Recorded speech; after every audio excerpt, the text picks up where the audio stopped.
bendiciones. Qué bueno que podemos estar aquí para compartir la palabra, ¿verdad? Y dar una enseñanza.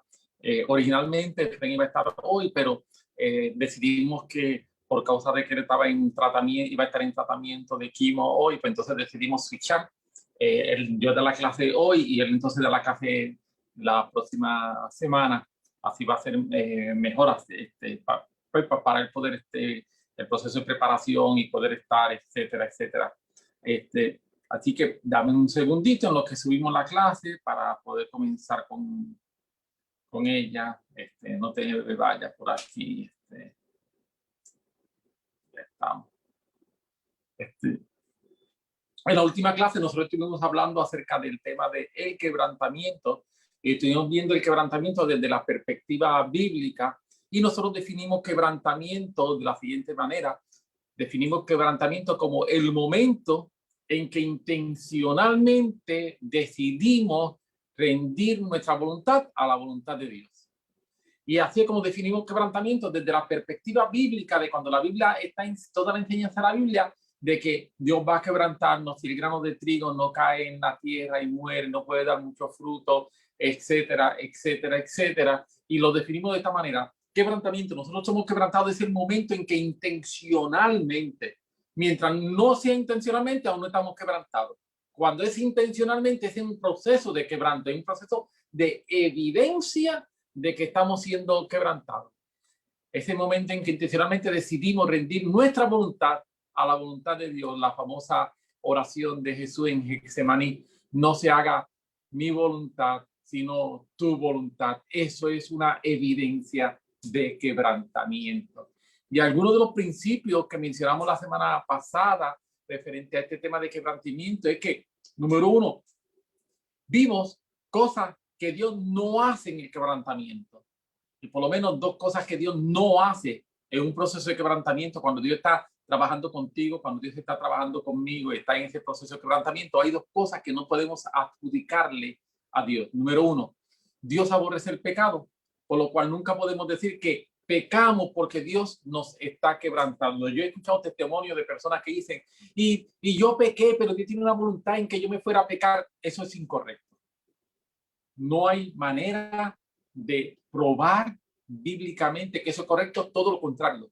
Tenemos manera de decir bíblicamente que eso es incorrecto. Dios aborrece el pecado, perdón. Dios no incita a nadie a pecar. Lo segundo que Dios nunca va a hacer, y no podemos decir que atribuirle a Dios esa acción, es que Dios nunca nos someterá a un proceso de quebrantamiento que no podemos salir victoriosos. Si en el proceso de quebrantamiento yo salgo derrotado, la culpa no es de Dios, es que yo no pude mantener mi fe, no pude mantener mi constancia, no pude mantener mi resistencia como debo hacerlo, porque la Biblia enseña que cuando Dios nos pasa a nosotros por proceso de prueba, juntamente con la prueba nos da la salida. Nunca, nunca, nunca, y nunca es un absoluto. Dios nos va a llevar o a someter en un proceso en el que nosotros no tenemos la fuerza para hacerlo. Dios sabe hasta dónde nosotros llegamos y por eso Dios nos lleva hasta ahí. Dios nunca va a hacer nada que sea por encima de eso. Así que lo primero que mencionamos como principio importante cuando hablamos de quebrantamiento son cosas que Dios no hace. Segundo, entonces, vimos un principio bien importante que enseñamos, es que Dios está más interesado en formar nuestras vidas que en complacernos. Eso lo hemos dicho en muchas ocasiones, pero lo mencionamos como parte de esta clase la semana pasada. Dios está más interesado en formar nuestra vida que en complacernos, por lo cual Dios va a usar las circunstancias, situaciones, personas, condiciones atmosféricas, condiciones económicas, políticas, relaciones personales, relaciones familiares, estudios, etcétera, etcétera, etcétera. Dios va a utilizar todo para avanzar su propósito en nosotros, para avanzar el proceso de formación de su persona en nosotros. Y este proceso, valga la redundancia, en el que Dios está utilizando todas las cosas para avanzar el proceso de la formación en nosotros, es lo que en la Biblia, en el Nuevo Testamento específicamente, nosotros llamamos quebrantamiento. Otro aspecto importante. El tercero es que no es posible hablar de avivamiento si no estamos en disposición de hablar primero de quebrantamiento. Nosotros queremos avivamiento, estamos orando por un avivamiento, deseamos un derramamiento del Espíritu Santo como nunca antes. Creemos que Dios está hablando de ello, pero es imposible pensar en que va a haber avivamiento sin quebrantamiento. Un verdadero avivamiento significa que Dios ha logrado penetrar en nosotros hasta quebrantar al hombre exterior, entiéndase el alma, el hombre, de manera que el hombre interior, entiéndase el espíritu, se manifieste y tome control de nuestras vidas. Eso va a ocurrir en un verdadero avivamiento, no simplemente un avivamiento de emociones, sino un avivamiento donde prevalece el alma con todas sus emociones, sentimientos, etcétera, reinando, y no donde está el espíritu reinando. Un verdadero avivamiento, el espíritu reina, no el alma. Y así que hoy deseo continuar enseñando sobre el tema, pero viéndolo quizás desde otra perspectiva, y vamos a hablar un poco acerca de lo que es el propósito de la prueba. Ese es el tema de la clase de hoy. El propósito de la prueba está, repito, relacionado con el tema que hablamos acerca de el quebrantamiento. Es realmente una extensión del tema. Y lo primero que vamos a hablar es acerca de la paradoja de la prueba. ¿Y qué es una paradoja? Bueno, una paradoja es definida como una figura del pensamiento que consiste en emplear expresiones que aparentemente envuelven una contradicción. Eso es una paradoja. Es cuando tú tienes esa figura en el pensamiento y tú estás hablando de ella y utiliza este concepto que aparentemente envuelve una contradicción, pero realmente no son una contradicción. Y yo hablo de la paradoja de la prueba, porque cuando nosotros estudiamos el tema de la prueba del cristiano en la Biblia, nosotros vamos a descubrir que la misma está llena de paradojas, está llena de esas expresiones que aparentemente envuelven una contradicción, pero no son una contradicción, sino todo lo contrario, son complementarias y una depende de la otra, una ayuda a la otra, una complementa a la otra, a pesar de que de primera intención, como vamos a ver ya mismo, parece que estamos hablando de dos mundos distintos, parece que estamos hablando del polo norte y del polo sur, pero no estamos hablando del polo norte y del polo sur, estamos hablando de dos conceptos que son conceptos complementarios, son conceptos que realmente uno está ayudando al otro y son conceptos en el cual sin el primero el segundo no va a existir, a pesar de que sea contradictorio. Sin el primero el segundo no va a existir. Para que el segundo exista es necesario que el primero se deje. Y esto es lo que estamos hablando cuando nos referimos a la paradoja de la prueba. Nosotros encontramos versículos que nos presentan una paradoja. Por un lado nos hablan de sufrimiento, disciplina, reprensión y prueba, mientras que por otro lado, unido en el mismo pensamiento, nos habla de privilegio, nos habla de gozo, nos habla de propósito, nos habla de destino, nos habla de fe. Entonces tenemos estas dos verdades que coexisten, la verdad del sufrimiento con la verdad del gozo, la verdad de la disciplina con la verdad del privilegio, la verdad de la reprensión con la verdad del amor de Dios, la verdad de las pruebas con la verdad del propósito de Dios. Y en estos versículos que vamos a mirar simplemente algunos de ellos, podríamos ver otros, pero quiero mirar algunos de ellos simple y sencillamente para dejar establecido el principio de la paradoja de la prueba, que es un principio que quisiera que entendamos y que se nos quede en nuestra mente. Amén. De manera tal que nos ayude cada vez que tú estés pasando por prueba, acuérdate, estás en medio de una paradoja. Estás en medio de una paradoja. No implica que hay destrucción. Estás en medio de una paradoja. Esa prueba lo que va a traer es un privilegio, gozo, construcción, edificación.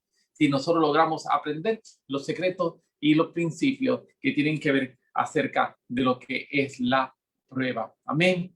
Miren, vamos a ver algunos ejemplos. Específicamente vamos a ver 3 ejemplos de lo que podemos llamar la paradoja de la prueba. El primer ejemplo, Filipenses capítulo 1, versículos 29 y 30. Leamos un momento.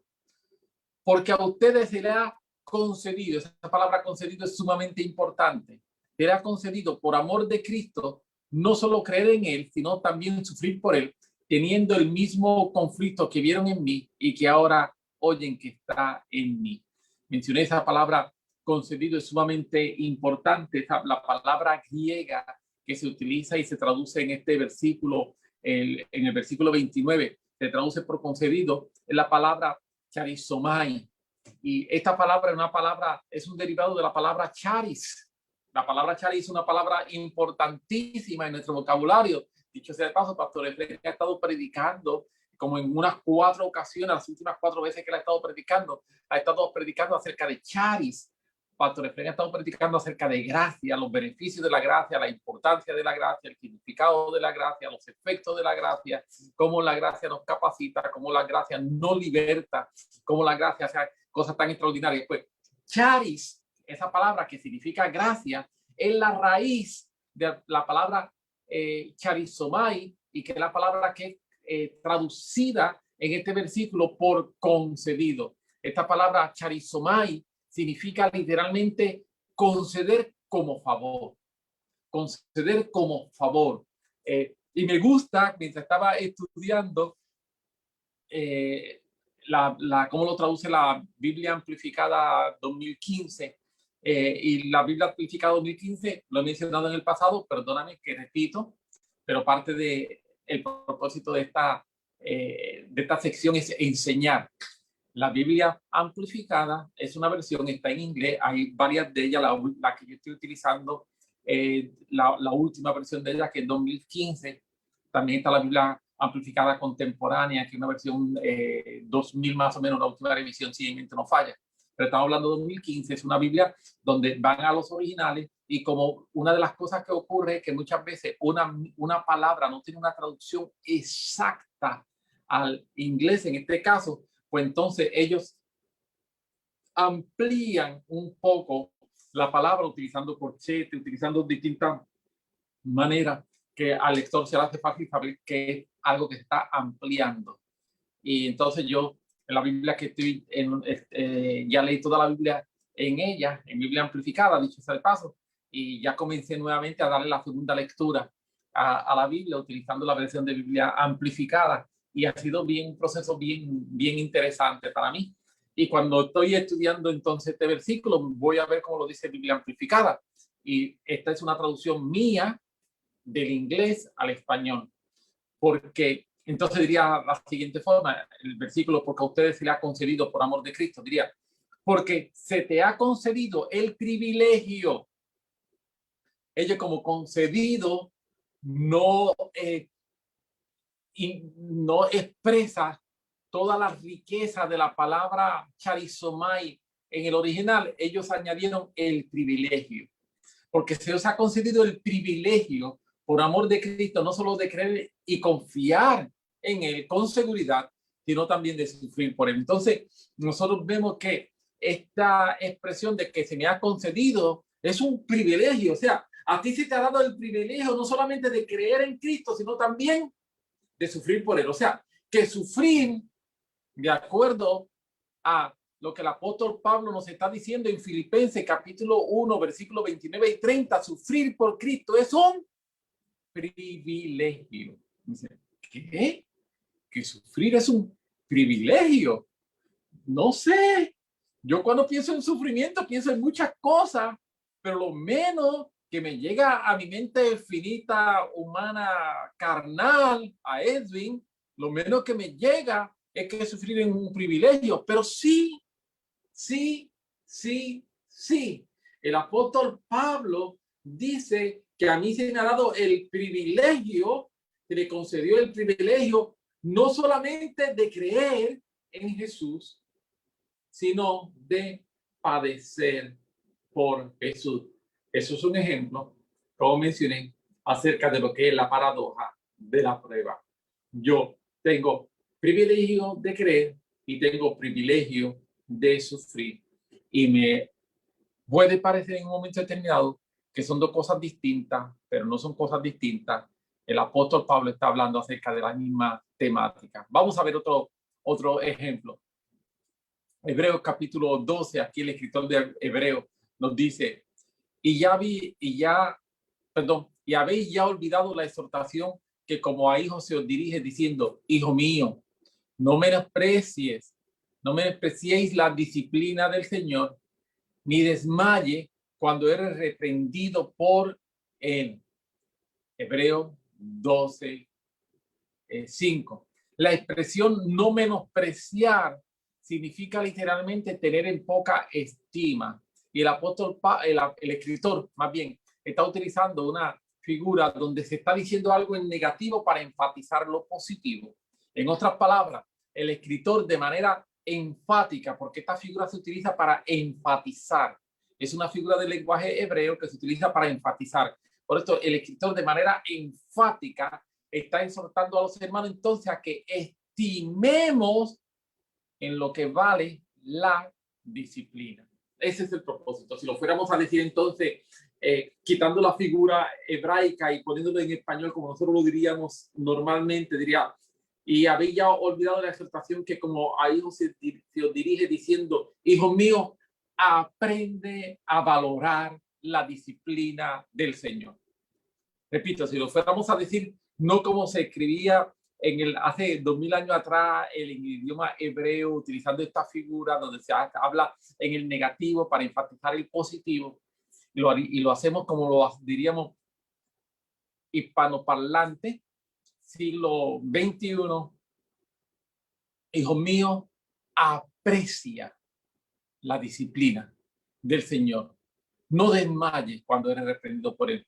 Nuevamente, una paradoja donde se me está diciendo que yo debo apreciar disciplina y no debo desmayar cuando soy reprendido.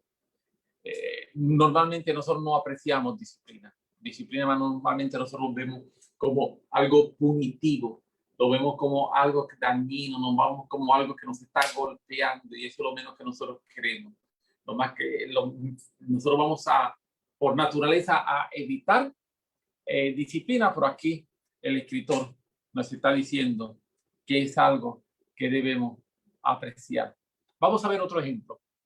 Santiago capítulo 1, versículo 2. Y este es un home run. Está bien, hermanos míos, tened por sumo gozo cuando os encontréis en diversas pruebas. Esta expresión de Santiago 1:2, que ya mismo vamos a ir más en detalle, pero para mirarla como ejemplo de paradoja, esta expresión es aún mucho más enfática que las anteriores. Y las anteriores uno puede decir, bueno, pero más o menos, pero aquí la forma en que el escritor Santiago lo está diciendo no deja lugar para una interpretación distinta. Él es tan enfático en lo que está mencionando, de una manera clara se nos dice que debemos nosotros tener por sumo gozo, no por algún gozo, no por un poquito de gozo, sino por sumo gozo cuando nos encontremos en diversas pruebas. Y repito, esto nuevamente es paradójico. ¿Cómo yo voy a estar contento cuando estoy en diversas pruebas? Es la paradoja de la prueba donde tenemos estos dos conceptos que coexisten. El concepto del dolor, de la disciplina, de la reprensión, con el concepto de el gozo, de la bendición, del estar bien. Estos dos conceptos coexisten. Y algunas veces el problema es que si nosotros no entendemos esta paradoja, podemos malinterpretar la Biblia y entonces tener una actitud que es una actitud contraria a la actitud que Dios desea que tú y yo desarrollemos y que sea una actitud correcta, una actitud adecuada ante las situaciones que estamos viviendo y que vamos a seguir viviendo. Así que vamos a ir un poco más de lleno a Santiago capítulo 1 y yo quisiera dedicar algunos minutos con calma para poder leer Santiago 1 y poder hacer comentarios. Yo pienso que este primer capítulo de Santiago es muy revelador sobre cómo estos principios son complementarios en vez de excluyentes el uno al otro. ¿Sí? Y por eso, repito, volvemos al tema de la paradoja. Son complementarios, no son excluyentes, no hay una contradicción, lo que existe es una paradoja que tú y yo estamos aquí descubriendo. Amén. Versículo en Santiago, capítulo 1, versículos 2 al 4, nos hablan sobre la prueba del creyente para formarnos. Ese es el tema. Eso es un resumen de estos versículos. Nos van a hablar acerca de las pruebas al creyente para formarnos. Leamos un momento. Versículo 2. Hermanos míos, tened por sumo gozo cuando os halléis en diversas pruebas, que es el versículo que acabamos hace un minuto de leer. Sabiendo, ok, aquí es importante. Lo que nos va a permitir pasar por prueba es que sabemos. Sabiendo que la prueba de vuestra fe produce paciencia, más tenga la paciencia su obra completa para que seáis perfectos y cabales sin que os falte cosa alguna. Principio importante. Uno de los propósitos de la prueba es que no nos falte cosa alguna. Entonces, cuando yo veo que el propósito de la prueba es que no me falte cosa alguna, ahí yo veo entonces que la prueba es beneficiosa. Y ahí empezamos en el cumplimiento de la paradoja de la prueba. Lo segundo importante, como comienza el versículo 3, la razón por la cual yo voy a tener sumo gozo cuando me haya en prueba es porque yo sé. El problema con muchos de nosotros es que no sabemos.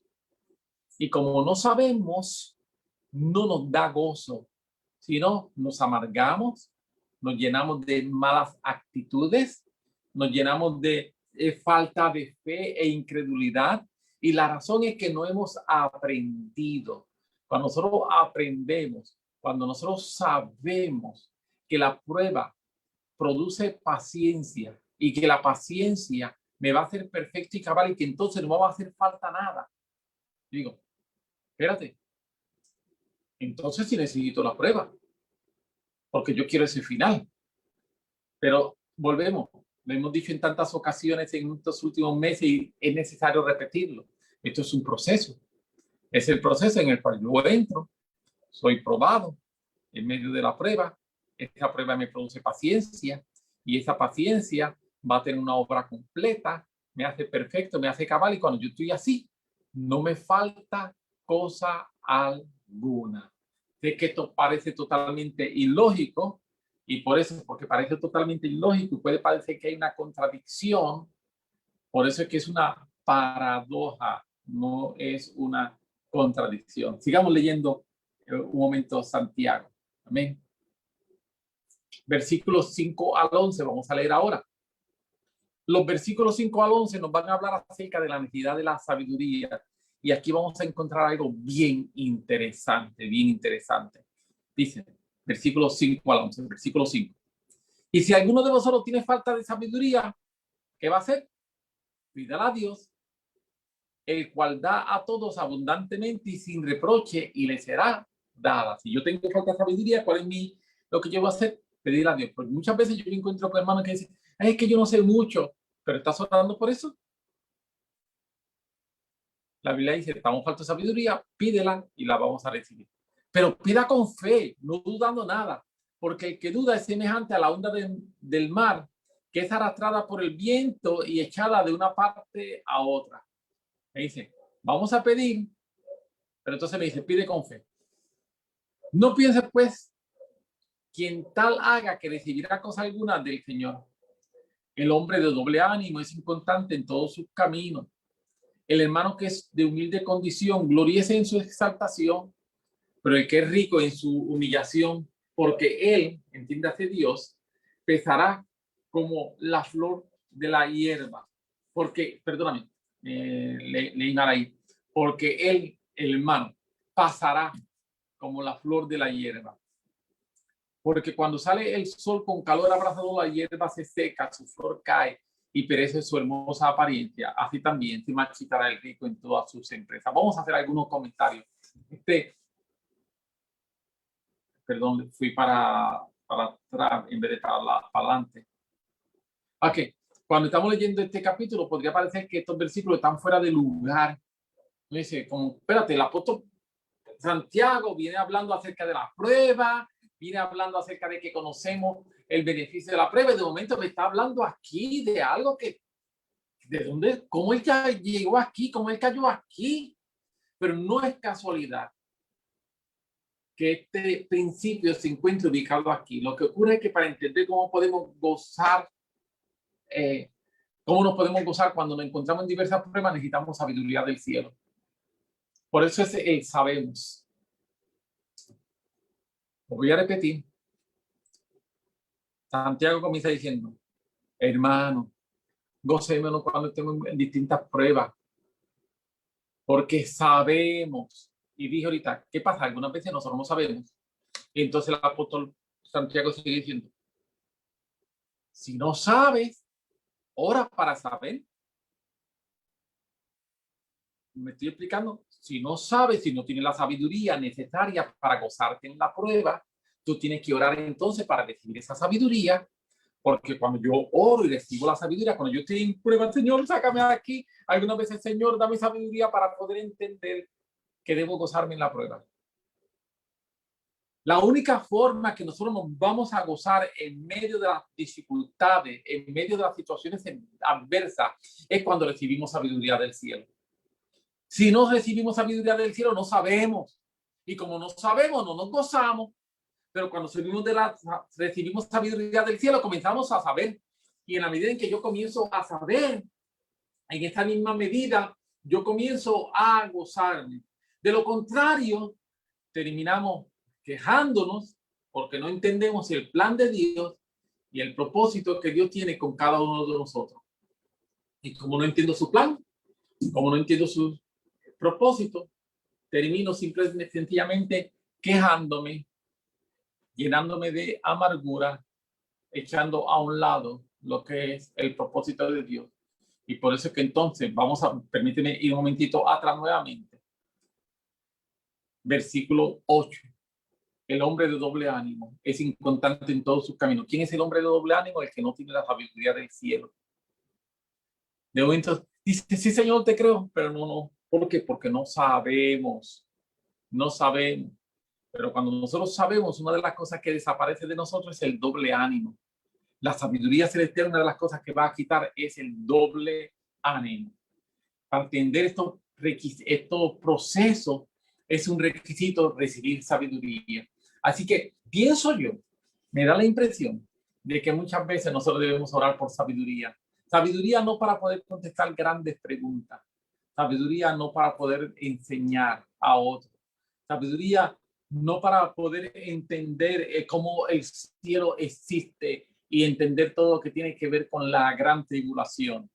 Necesitamos sabiduría para entender que en medio de la prueba Dios me está formando y que si yo crezco en medio de la prueba no me va a hacer falta nada porque Dios que me está formando está dándome todo lo que necesito.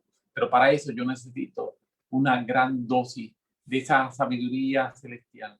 No sabiduría humana, no sabiduría que viene como consecuencia de que me leí 10 libros, estudié 5 comentarios bíblicos, sino sabiduría que viene porque es sabiduría celestial y que es consecuencia de mi oración, de mi comunión, de mi relación con el Señor. Y repito, yo creo en estudiar, yo creo en leer, yo lo practico, yo trato de estar leyendo, yo estoy leyendo varios libros normalmente, concurrentemente. Tengo cantidad de comentarios bíblicos y los uso. Yo uso comentarios bíblicos todos los días. En mi tiempo devocional yo uso comentarios bíblicos todos los días. Yo estoy leyendo todos los días buscando palabras en el original. Trato de ser disciplinado en eso, pero eso nunca será un sustituto a la sabiduría que viene por relación con Dios, por la oración y por la búsqueda del rostro de Dios. Eso complementa, ayuda, me capacita, me da un marco ideológico, teológico, filosófico, claro que sí, pero en última instancia es la sabiduría del cielo lo que viene a traer una diferencia en mi conducta, en mi comportamiento, porque lo hemos dicho, Dios quiere transformarme, no solamente informarme. ¿Amén? Sí. Luego los versículos 12 al 15 nos hablan acerca sobre la prueba en la manera de tentación, que es el resultado de pasiones internas. Menciono esto simple y sencillamente para hacer la diferencia de que hay dos tipos de pruebas. Hoy estamos hablando del primer tipo, pero simplemente voy a mencionar el segundo para efecto de enseñanza. Pero nos estamos refiriendo. Está la prueba que viene para cambiarnos, para transformarnos, para hacernos mejores. Y está la prueba que viene, que es el resultado de la tentación, no viene de Dios. El resultado de la tentación. Y vamos a leerlo y no viene de Dios. Bienaventurado el varón que soporta la tentación. Santiago 1, 12 al 15. Que soporta la tentación, porque cuando haya resistido la prueba, esta prueba, repito, es la prueba, no la prueba que viene de Dios para cambiarnos y transformarnos, es la prueba que viene como consecuencia de la tentación. Vamos a verlo. Recibirá la corona de vida que Dios ha prometido a los que aman. Cuando alguno es tentado, ¿ve? No diga que es tentado de parte de Dios, porque Dios no puede ser tentado por el mal, ni él tienta a nadie. Por eso que repito, cuando hay gente, yo escucho testimonios, yo he escuchado testimonios en iglesia, por la radio, por televisión, y cuando yo digo, Dios mío, están diciendo algo que está en contra del carácter de Dios. Dios no tienta a nadie, Dios no te mete en tentación para que tú te apartes, y que ese era el propósito de Dios, que yo me apartara y que yo me fuera a degradarme. No, no, eso atenta contra el carácter de Dios. Sigue diciendo, sino que cada uno es tentado cuando de su propia concupiscencia es atraído y seducido. Entonces la concupiscencia después que ha concebido da a luz el pecado, y el pecado siendo consumado da a luz la muerte. Es interesante. Esta prueba, que aquí está usando la palabra prueba y tentación en una forma sinónima, equivalente. Esta prueba produce concupiscencia que trae pecado y al final es muerte. La otra prueba, la que es Dios probándome, produce paciencia, y la paciencia produce crecimiento, y ese crecimiento hace que yo esté falto en nada. Dos conceptos. Por un lado, hay una prueba que es la que viene de Dios, va a producir crecimiento en mí y va a hacer que yo esté falto en nada. Y hay otra prueba, esta tentación, que lo que produce en mí es concupiscencia, pecado y al final muerte. Lo que quiero simple y sencillamente es que no confundamos una con la otra. Son dos conceptos distintos. Algunas veces yo escucho a la gente y mezcla uno, y por eso es que entonces hablan de que cuando Dios me puso en prueba y yo pequé. No. Cuando pecaste no fue ese momento en que Dios te puso en prueba. Ese fue un momento en que fuiste seducido y atraído por tu propia concupiscencia. Amén. Si no me expliqué bien ahorita en la sesión de preguntas y respuestas en Zoom, me pueden preguntar más y trato de explicarme mejor. En resumen, podríamos decir la enseñanza de Santiago 1. Cuando estamos leyendo este capítulo, podría parecer que estos versículos están...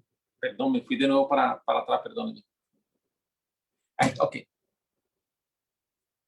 Básicamente esto es lo que estamos mencionando. Esto es distinto a las pruebas por las que Dios nos pasa o permite pasar para formar nuestro carácter, que es por la que debemos sentir gozo. La prueba que debemos sentir gozo es la que está en los primeros versículos, no la que está en los últimos versículos. La Biblia no dice que tenemos que sentir gozo cuando la prueba es el resultado de nuestras pasiones. Ahí yo no siento gozo. Esta prueba no proviene de Dios. Son dos conceptos parecidos pero distintos. Una es la prueba que proviene de Dios para formarnos, otra es la prueba que proviene de nuestras pasiones para alejarnos del camino del Señor. Esta última somos llamados a resistirla y a combatirla enérgicamente. Amén. Necesitamos recordar que Dios desea lo mejor para nosotros. El dolor y las pruebas son herramientas que Dios usa para lograr nuestro bienestar. Siempre, siempre, siempre. Esto es una gran verdad. El propósito de Dios no es satisfacer mi deseo, sino formar a su Hijo en mí. Y para lograr esto siempre va a utilizar disciplina. Pero Él no desea que tú y yo caigamos en pecado. La prueba de esta naturaleza, repito una vez más, no proviene de Dios, sino de nuestra carne y es incitada por el maligno.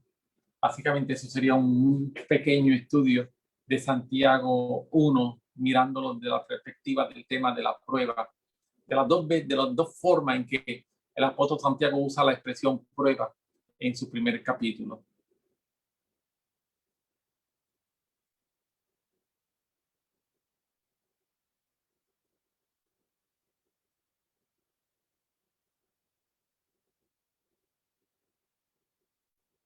Disculpe un momento que está yendo para atrás. Ok, quisiera hablar de un concepto y con esto vamos a ir concluyendo la clase en los próximos minutos, pero vasijas de barro. Jeremías capítulo 2, capítulo 18, perdón, versículos 2 al 6, es un capítulo bien conocido, un capítulo hermoso, pero tiene unos principios que tienen que ver con esto de la prueba y que pienso que podemos culminar y cerrar la clase de hoy hablando de ello para después entonces tener la sesión de preguntas y respuestas. Dice, levántate y vete a casa del alfarero y allí te haré oír mis palabras. Y descendí a casa del alfarero, y aquí que él trabajaba sobre la rueda, y la vasija de barro que él hacía se echó a perder en sus manos y volvió y la hizo otra vasija. Según le pareció mejor hacerla. Entonces vino a mí palabra de Jehová diciendo, no podré yo hacer de vosotros como este alfarero o casa de Israel, dice Jehová. Y aquí como el barro en la mano del alfarero, así sois vosotros en mis manos, oh casa de Israel. A pesar de que esto se está hablando en forma directa al pueblo de Israel, tenemos que primero hacer esa aclaración, ¿verdad? Pero a pesar de que está hablando en forma directa al pueblo de Israel, el Nuevo Testamento nos dice que las cosas que fueron escritas para Israel fueron escritas para nuestro beneficio, que nosotros aprendamos de ellas. Así que podemos sacar y extraer principios bíblicos de esta información. Nosotros somos barros que Dios está formando.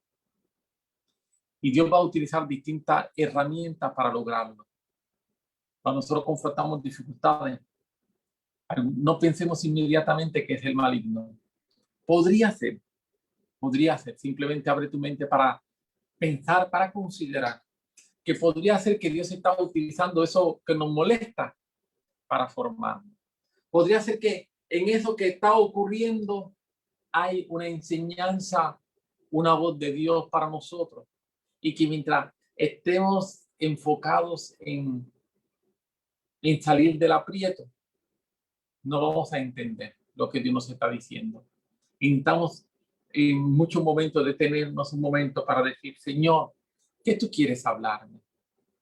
¿Qué tú quieres enseñarme? ¿Qué tú quieres transformar? ¿Qué tú quieres cambiar? Yo soy una vasija de barro.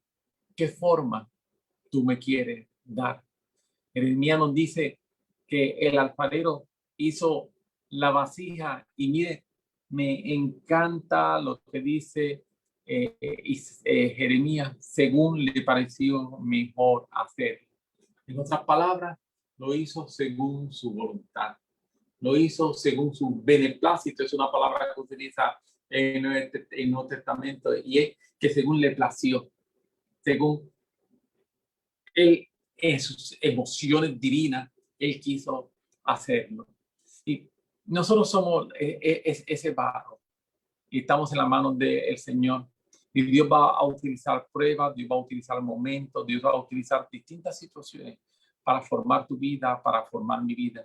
Y es importante que en medio de todas estas cosas que Dios está haciendo, cada uno de nosotros pueda abrir su corazón y su mente a lo que el Espíritu Santo está hablando a nuestra vida. Hace algún tiempo atrás leí de Charles Stanley algo tan extraordinario y quiero compartirlo contigo. Charles Stanley dice, el crecimiento es un proceso que incluye contratiempo, fracaso, lesiones difíciles y también quebrantamiento. Y esto es una gran realidad. Es imposible que nosotros podamos crecer, y estamos hablando de crecimiento espiritual en este momento, pero también en crecimiento físico.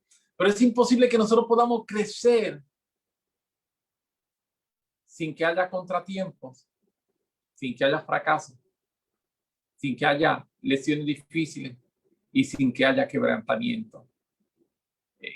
Está implícito, está dentro, es parte de la paradoja de la prueba.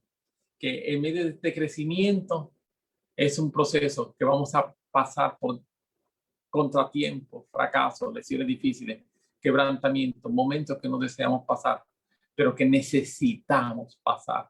No peleemos con Dios si no entendemos algo. Pidamos sabiduría. Eso es lo que nos dice Santiago. Eso es lo que me dice. Está en medio de la prueba. Sabemos. Y si no lo sabemos, pues pide sabiduría. Porque definitivamente, si estoy pasando una prueba y no logro saber, es que necesito sabiduría. ¿Sabes? Por lo menos debería ser lo suficientemente inteligente como para saber que necesito más sabiduría. Amén. Si no entiendo el proceso, necesito sabiduría. Y entonces Santiago me dice, si no entiende, no te quejes, pide sabiduría y Dios te la va a dar. Señor, dame sabiduría. En medio de este proceso que estoy pasando y que estoy pasando por fracasando, dame sabiduría. Estoy pasando por quebrantamiento, dame sabiduría. Estoy pasando por contratiempo, dame sabiduría. Pidamos sabiduría para ver qué Dios desea que tú y yo aprendamos. Permitamos que Él forme el carácter de Jesús en cada uno de nosotros. Que ese carácter de Jesús sea formado en ti, que ese carácter de Jesús sea formado en mí. Y recuérdate, el Dios que está trabajando contigo, escucha, porque esto es sumamente importante. El Dios que está trabajando contigo, el Dios que está formando a Jesús en ti, también lo está haciendo con tu hermano, con aquel con el que estamos teniendo el encuentro, con aquel que estamos teniendo el roce, con aquel que no entendemos, con aquel que no comprendemos. Lo que sucede es que para algunos yo soy aquel. Para alguien yo soy aquel que no entienden, que no comprenden, que dicen qué le pasa, que se comporta así. Para alguien yo soy aquel. Así que lo que Dios está haciendo contigo también lo está haciendo con aquel que sí es tu hermano y que está también en este proceso de crecimiento y que quizás está pidiéndole al Señor también, Señor, dame sabiduría, porque no entiendo lo que está pasando. Así que yo creo que crecer en esto nos va a llenar de mucha paciencia, crecer en esto nos va a ayudar de mucha, ¿cuál sería la palabra que ando buscando? De mucha sensibilidad en cómo nos tratamos los unos a los otros. Amén. Aleluya. Permíteme terminar diciendo lo siguiente. El propósito de la prueba es traer esperanza. Dios nunca te mete en un proceso de prueba para quitarte la esperanza, para matarte la esperanza. No, no, no, no, no, no, no. No, no y no. El propósito de la prueba es traer esperanza. Muchas veces nos trae desesperanza. ¿Por qué? Porque no sabemos. Y como no sabemos, asumimos actitudes equivocadas. Porque no hemos aprendido a enfrentar mis situaciones con las actitudes correctas. Pero entonces, ¿qué yo necesito? Saber. ¿Qué necesito? Sabiduría. ¿Qué necesito? Orar por la sabiduría del cielo. Para que esa sabiduría del cielo venga, me invada, me llene, me capacite, me cambie, me mejore. Esa sabiduría del cielo me rete y me lleve a otros niveles, que son los niveles que Dios tiene para ti y para mí. Yo pienso que la prueba debemos verla como parte de las cosas que son necesarias. Es una paradoja, claro que sí es una paradoja. Nos parecería de que en una prueba no tiene nada positivo que aportar, pero quiero decirte, es una paradoja, no es una contradicción, todo lo contrario. No podemos tener crecimiento si no hay prueba. No podemos tener lo segundo sin lo primero. Lo primero, la prueba produce el crecimiento. La prueba produce el gozo. La prueba produce la bendición. La prueba produce la unción. La prueba produce el carácter de Cristo en ti y en mí. Amén, amén y amén. Y Tamar, creo que ya esto sería todo. Y nos podemos ya entonces ir para la discusión en Zoom. Bye.